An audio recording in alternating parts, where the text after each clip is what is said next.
Welcome back to another video with the Chocolate Dogs. Thanks so much for tuning in. You know, we have to ask, how are you feeling today? How are you doing? How you look in the mirror and tell yourself that you're beautiful, that you are worthy, that you're supposed to be here. If not, stop this video, go ahead and do that, and then come back and we can get started. So in this video, back live and direct, we will be doing a Q&A.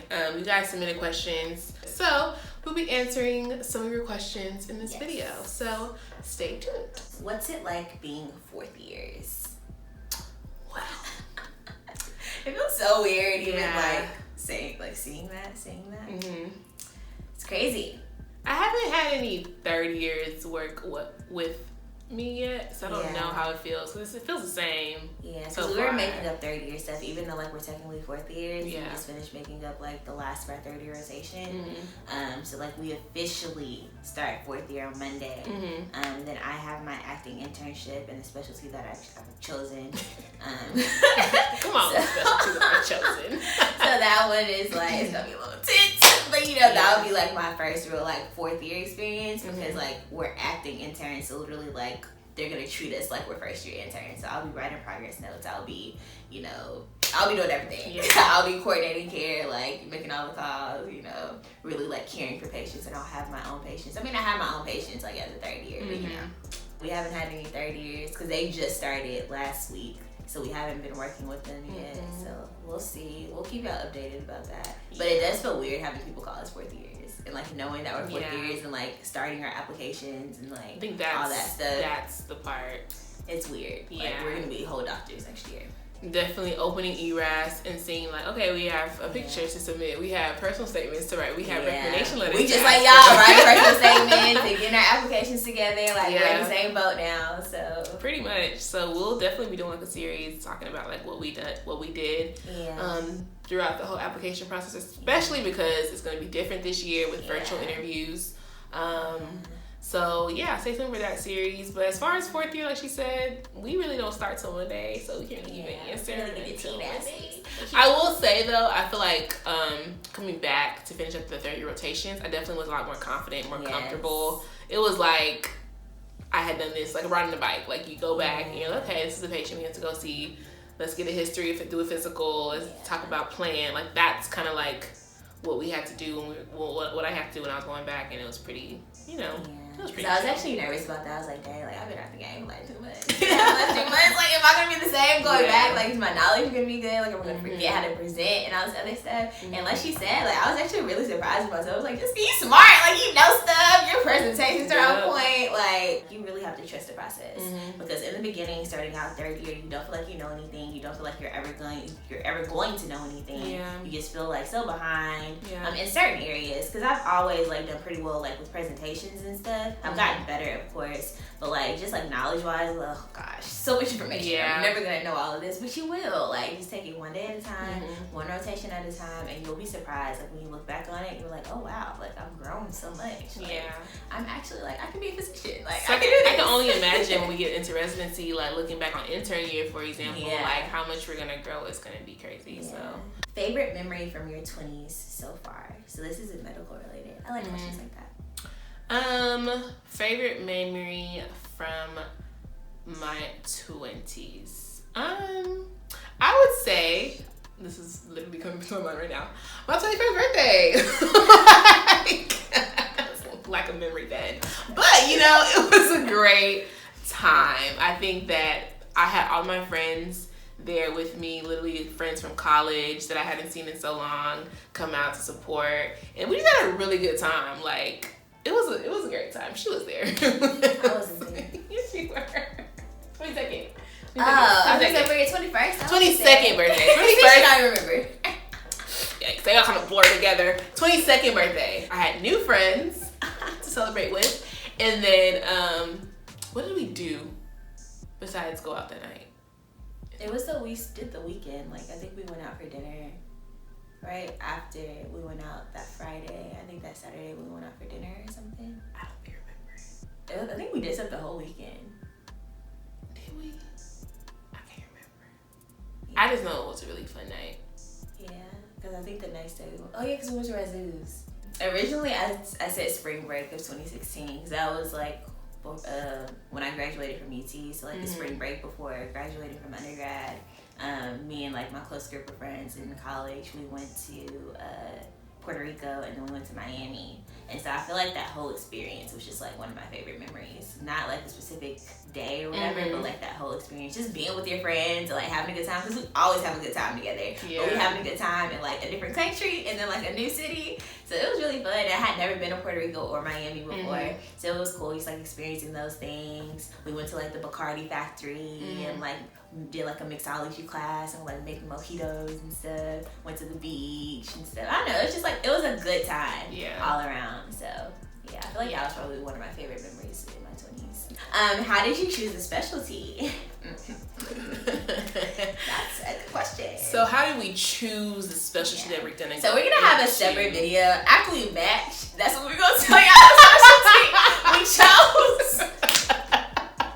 I mean, I'm being real, okay? That's when I mean, some people already know. Yeah. But like, that's when we're gonna like actually like say what we're gonna do.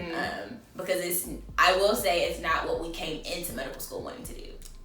So I'll leave it at that. Yeah. So yeah. But how do we choose?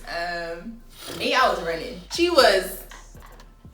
I was like, I don't want to do it.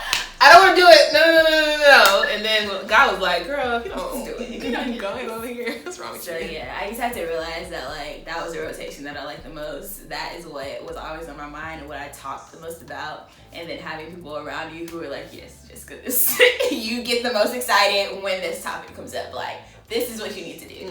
And then my mama was in my head too, be like, girl, just you know what you want to do. I was just in my head about it because I was like, this is tough. Like, do I want to do this? Like, am I going to be capable? Like, can I do this? It's a different lifestyle than what I wanted. Like, it was just a lot. I was talking to a lot of people who knew me well, and they're like, listen, you know what you want to do, so just do it.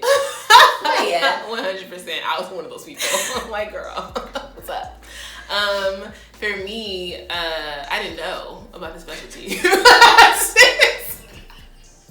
Didn't know. But like, for real, y'all, once y'all figure out what this girl is doing, y'all gonna be like, what?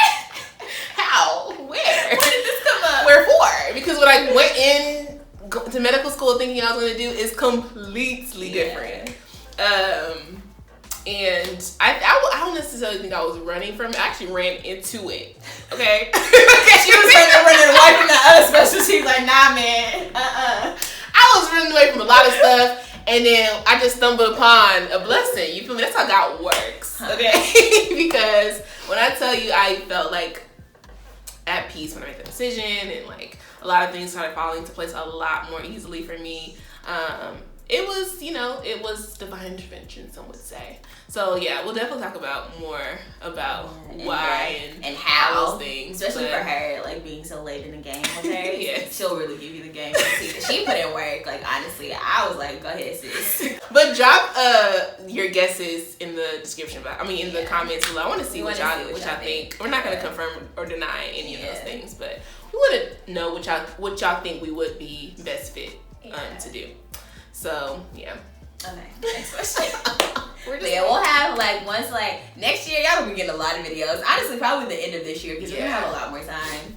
So y'all will get a lot of videos, and then match day, graduation, specialty that we choose, how we chose that specialty, like in depth and what we did, all that stuff. Y'all will get all that. And it's primarily because we want to make sure that we match into it, so we have the advice that we're giving you is like, okay, this actually is going to work.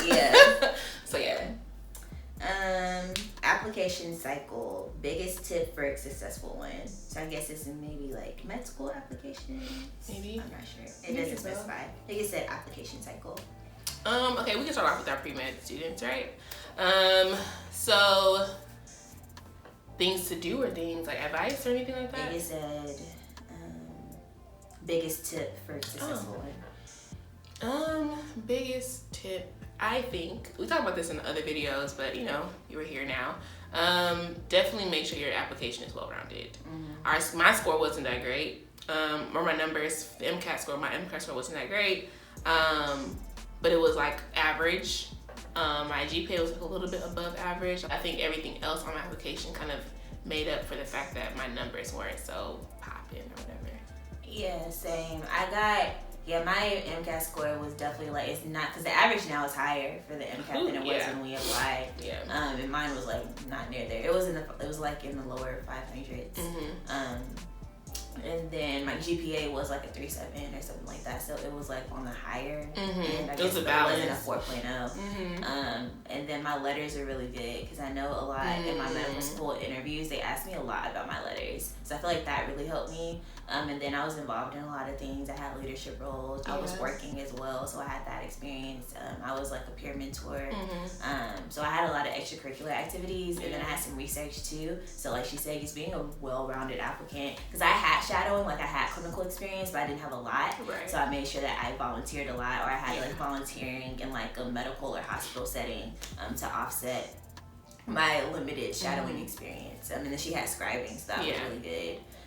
But yeah, so just like be sure to like have something in every box, like have something in every section of that application. And I feel like that is kind of how you can tell if you're well-rounded. And also make sure that there's like some type of theme to your application. Obviously mine was mentorship. Mine this year is going to be mentorship and being an African American woman applying into my specialty. So it's like a lot of my work experience, my volunteering experience was around mentorship, so that worked out. And then my personal statement talked about that as well. So I was very consistent in what I portrayed on paper and in person, because you want to be passionate and be excited to talk about things on your application when they ask you on the interview trail. So. Because those are a lot of times, like if you have something that stands out in your application, that's what they're going to ask about. So they're not going to ask you about your scores and about like all this medical science-y stuff if you have something that like really stands out in your application, in your personal statement, because that's what they want to get to know. They want to get to know about that part of you. So that's also really good, because then the interview is easy for you because you can talk about that, you know? So. And practice, y'all. Practice interviews with other people, with if your school health professions office has mock interviews. Do it. You never even know. Like, just having that one out the way is like may make you realize, okay, I get nervous when they ask me about this, so I don't really know what to say when they ask me, tell me about yourself. And we have a mock interview as well on our channel if you want to see an example. But have that for sure. Have your 30-second elevator speech prepared. Like, and don't just ramble. Make sure it's 30 seconds and concise. Tells the interviewer what they need to know about you, because they're going to ask you other questions, so you don't have to tell them everything about yourself, not one thing, but tell them like the pertinent things tell them the pertinent things that you want them to know about you. So for example, we just had like a residency meeting with one of our advisors or whatever, and she asked us to tell us about ourselves, and it kind of at first was like, okay, but like I literally just like, I told my name, where I'm from, a little bit about my family, how important my family is to me, my reasoning for going to medical school, being a first generation medical student, and that was it. Like, and that was a good amount about me and like what I'm passionate about and like why I'm in this field. And then like they, you know, they'll ask the rest of their questions. So that's literally what the interview's about.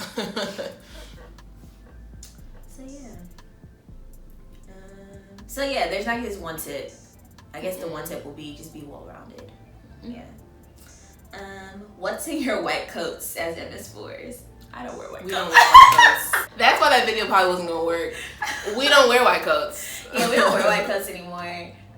First of all, that thing gets dirty real fast, and I don't have time to take to dry cleaners every week. And no, nobody has time. We were so proud to wear it at our white coat ceremony, and I was proud to wear it when I was second year going into preceptorship. Well, we did first year preceptorships too. But once you enter third year, you realize how like uncomfortable and I get hot easily. It's hot. We also have like other jackets that have like our school on there, so like I would wear that instead because it's more comfortable. And it's black, it's not white, so it doesn't get dirty as fast. So I would wear that over my white coat. And even like in the specialty that I'm going into, I probably won't really wear my white coat like that.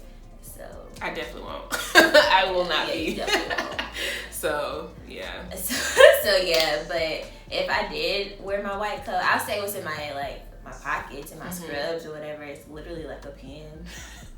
I think the only time I wear a white coat, and I have my stethoscope around my neck. Through third year, the beginning of third year, I did wear a white coat. Like on psychiatry, I wore it. In clinic, I did. In PEDS clinic, I did for a little bit. Then I stopped because like, I don't have to wear this. I never invested in one of them clipboards with all like the stuff. I wanted to get one, but then I was like, I don't need this thing. But a lot of people have that. Like it has like lab values, like common lab values and different things that will help you out on the wards and stuff. So people have that in their pocket. But literally, like she said, I have my patient notes. I have a pen.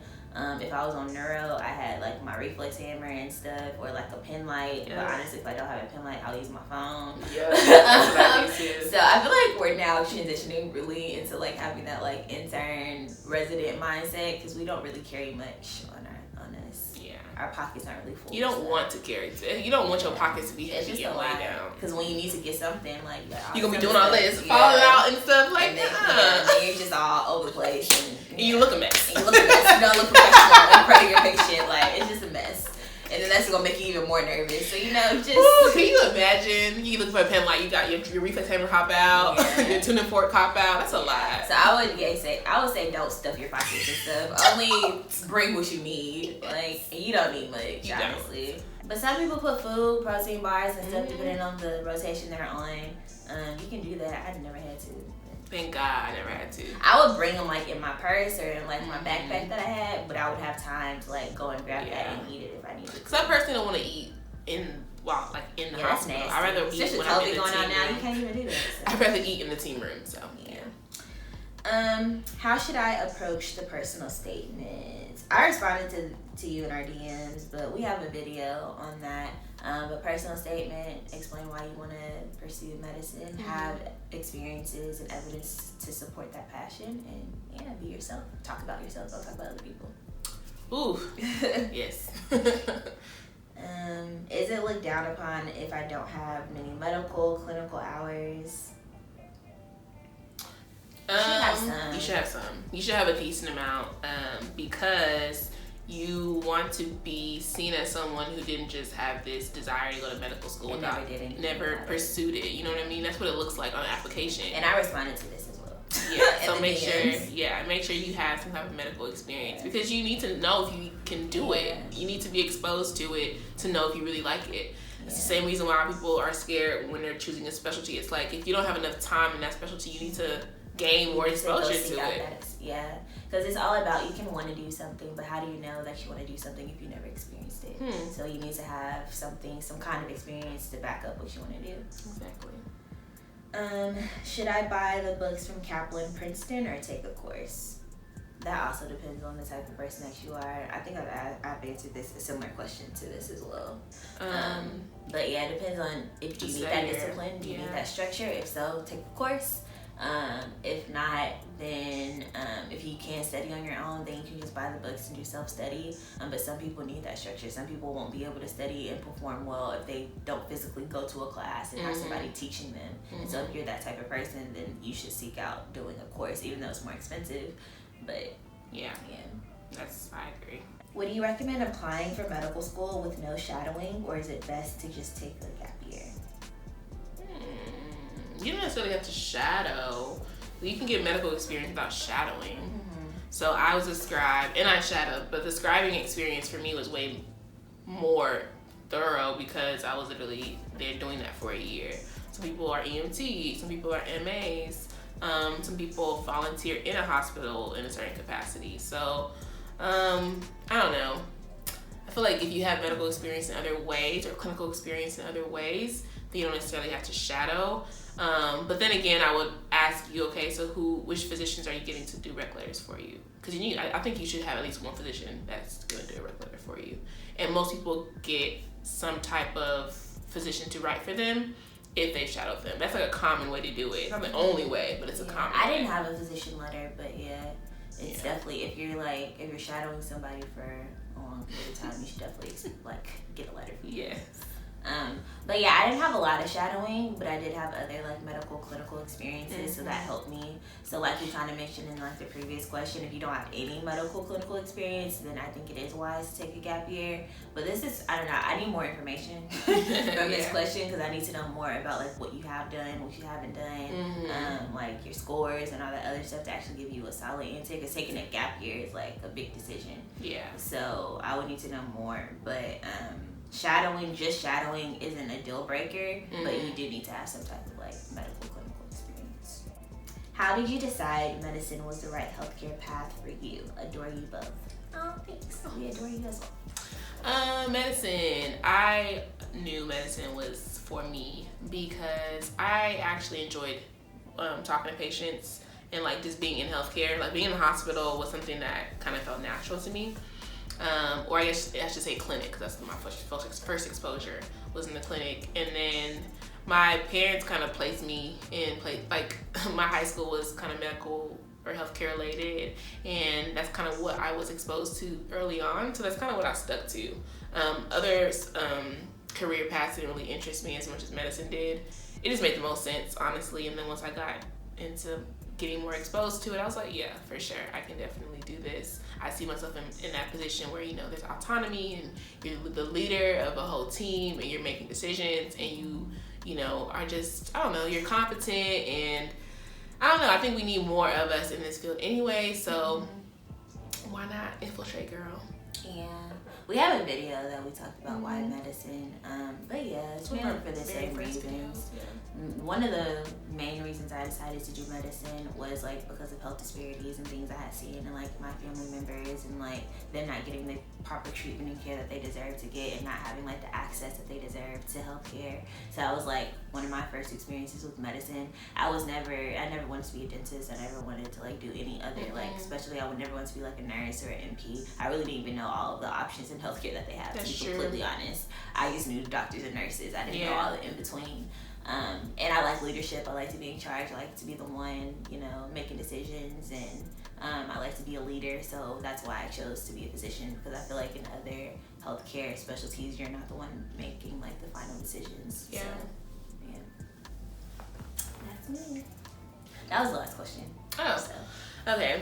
So yeah, hopefully you guys gained a little more insight into some questions that we answered for you about who we are and why we're here. And, you know, if you are new, then for sure you got some insight into our personalities a little bit. Do we have a gym?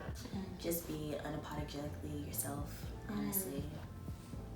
It's real. Don't be... Because that'll take you far. Yeah.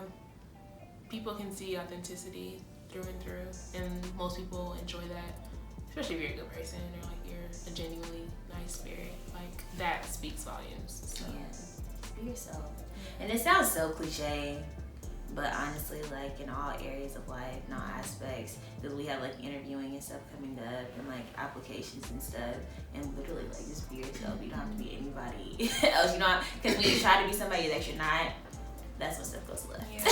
You're dope. And people can see through that. Yeah. So you're a dope individual. God made you very uniquely. Yeah.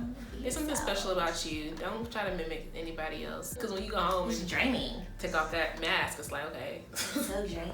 Are you done? Are you finished? Your act. You want to be a thespian. You want to get an Oscar. Like, what's up? What's going on?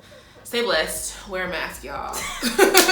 Like, it's going to be if you don't take anything else from this video, wear a mask. Wear a mask.